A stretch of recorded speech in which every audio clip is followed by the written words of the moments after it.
Hi, I'm here on the couch today with Bo Danielson, who is head of metering department at CS NVE. Bo, welcome. Thank you. So Bo, thank you very much for joining me on the couch. Just tell me a bit about you and the roles that you have.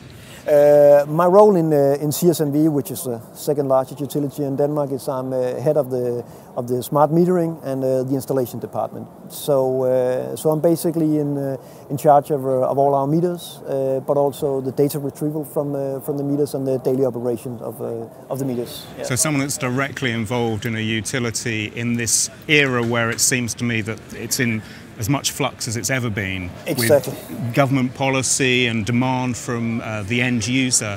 What is the biggest challenge? Actually, I think it's probably from the government, the whole legislation part. That's a big issue. The end consumer hasn't gotten used to the smart meters yet. It hasn't been very hardly, announced in public media.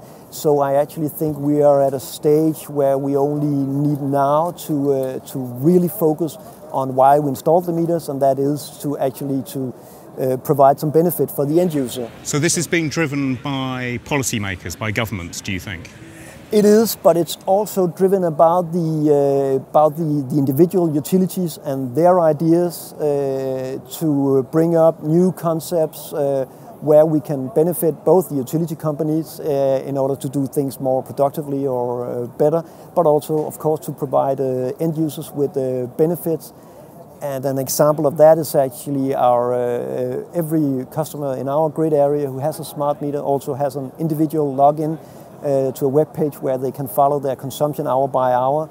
So we actually provide them with some data, with some knowledge of how their consumption pattern is, and try to make them see that they can actually engage in those kind of data, and they can have the means to try to raise their awareness of energy consumption and change their patterns. So for them to save money, but also for us to provide more more bandwidth in the grid, so to speak, in terms of power. Understood. Yeah. We'll come back to benefits in a minute, because that's a really interesting area to explore. But let's just take one step back. Help me with some definitions here. Yeah. So we have two terms we use again and again. One is smart meters and one is smart grids. Yeah. Let's start with the smart grids. What is a smart grid?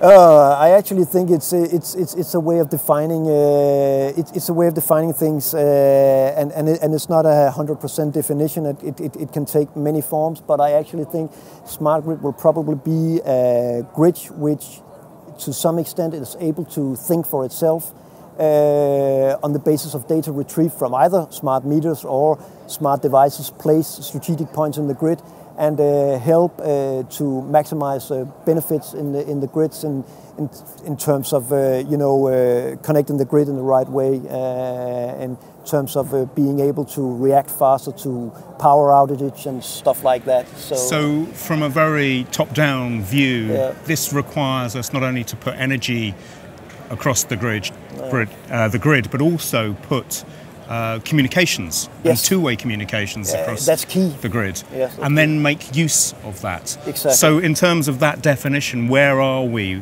So presumably we don't just have energy going across the grid, we now have some form of communications. Is it two-way? Is it being used in the way that it should be? Yeah, not if you go full-blown with the entire smart grid. We're not there yet. And that has to do basically with the way that the grid is structured today. We have a very high two-way communication, very high speed to all our on a transmission level, which is the highest level of the grid. But when you come down to consumer level, what we call the distribution grid, we have sort of a missing link between those two. Some of that missing link will be handled by the smart meters, but the real challenge will probably be to how to engage the missing link part from the smart meter part up to transmission part, because the grid is one thing. It's not just a distribution. It's a combined thing which consists of many different layers. So and we have a missing link. And when do you see that coming down the path? From our part, and I think probably from a Danish perspective, it will take some years. 10 years from now, basically, I think we will be very far along. Maybe not 100% full blown, but we will be far ahead. Yeah. So this is not a technology for tomorrow. In some ways, it are. But if you will use that technology right down from the distribution grid all the way up to transmission, you will combine that with retail and market demands back and forth. We're not there yet, no.